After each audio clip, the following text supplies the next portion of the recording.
শরৎচন্দ্র চট্টোপাধ্যায়ের ওই দেবদাসের সাথে এই দেবদাসের আসলে অনেকাংশেই মিল নেই, কারণ এটা হচ্ছে শরৎচন্দ্রের দেবদাস না, এটা হচ্ছে জাহিদ হোসেন কিংবা আমাদের যিনি প্রডিউসার সাহেব জাহাঙ্গীর শিকদারের দেবদাস। তো এটা একটা ডিফারেন্ট একটা জনরা আমি বলবো। প্রত্যেকটা গল্পের পেছনে তো একটা ব্যাক স্টোরি থাকে। আমরা কুর্তি ভাষার সাথে পরিচিত, কিন্তু সব্যাসী ভাষাটা কি এটা আমরা অ্যাকচুয়ালি জানি না। সো তারা কালচারালি এতটাই স্ট্রং, একজন আরেকজনকে শুধুমাত্র ভাষাগত কারণে দেখতে পারতো না। তো আমি তখন বলছিলাম যে যেরকম সব্যাসী কুর্তি, আসলে আমরা কুর্তি ভাষার সাথে পরিচিত, কিন্তু সব্যাসী ভাষাটা কি এটা আমরা অ্যাকচুয়ালি জানি না। সো ঢাকাইয়া কালচারের মধ্যে এতগুলো শেড, এতগুলো কালার, সেখান থেকে যখন কুর্তি আমার কাছে নতুন না হলেও সব্যাসী ভাষাটা কিন্তু আমার কাছে নতুন। ইভেন এই ভাষাগত কারণে দেখা গেছে যে তারা কালচারালি এতটাই স্ট্রং, একজন আরেকজনকে শুধুমাত্র ভাষাগত কারণে দেখতে পারতো না, মানে পছন্দের পাত্র ছিল না। অথচ যেখানে আপনার নেগেটিভিটি বেশি থাকে ওইখানে কিন্তু পছন্দের মাত্রাটা অনেক বেশি থাকে। তো ভাষাগত কারণে একটা তো এখানে কোল্ড একটা ওয়ার্ড তো চলেই, প্লাস কালচারাল ভাবেও রিচুয়ালগত ভাবেও একটা কোল্ড একটা ওয়ার্ড চলে,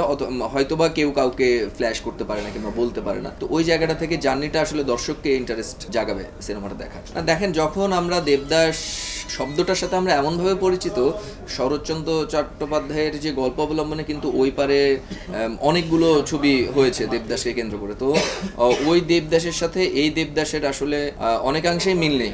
টানা তৃতীয়বার অর্জন করেছে দেশের সেরা সুপার ব্র্যান্ড স্বীকৃতি বসুন্ধরা টিস্যু।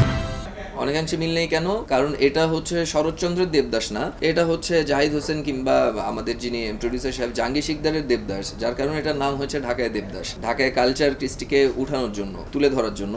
তো এটা একটা ডিফারেন্ট একটা জনরা আমি বলবো। রপ্ত করার ক্ষেত্রে চ্যালেঞ্জটা আসলে তখন আমি বলেছি যে পুরো টিম হিসেবে, পুরো টিমের সবাই আসলে চ্যালেঞ্জটা নিতে চাই। আর যেখানে আমাদের ডিরেক্টর, প্রডিউসার লেভেলের কিছু গণ্যমান্য ভাই ব্রাদার আছেন, ইভেন এটার পেছনে আরো অনেক রিসার্চের জায়গাটা থেকে অনেক এমন সম্মানী ব্যক্তিরা আছেন। তো এইটা রিসার্চ করে তারপর শুধুমাত্র ভাষাটা অ্যাডপ্ট করলে তো হবে না। আমি তো তখনও বলে আসছি যে আমার এখানে জেস্টার, পোস্টার থেকে শুরু করে কালার ব্লেন্ডিং থেকে শুরু করে সবকিছুর একটা কমপ্লিট প্যাকেজ একটা করতে হবে। সেক্ষেত্রে আমি একাই আসলে কোনো কিছু পারবো না। এটা আমাদের যেই টিম মেম্বার আছে যারা আমাদেরকে গাইডলাইনটা দিবে। ইভেন আপনি দেখেন, আমি যখন উত্তরবঙ্গের কথা বলবো, একজন দক্ষিণবঙ্গের ছেলেও কিন্তু উত্তরবঙ্গের কালচার কৃষ্টি সম্পর্কে আমার থেকে বেশি জানবে না। তো আমাদের কোর টিমটাই এরকম, যারা পুরন ঢাকায় বড় হয়েছে, ইভেন এখনো পুরন ঢাকাতেই তারা অবস্থান করে। তো তাদের থেকে আমি হচ্ছে 97 এর পর থেকে, কারো হয়তো বা জন্ম 97 এর পরে কিংবা এর আগেরও অনেক পুরাতন মানুষ আছেন যারা আজকে হয়তো বা আসতে পারে নাই। তো তাদের থেকে যে গল্প শোনা, আমি তো গল্প শুনে ওটা আমার রপ্ত করতে হবে,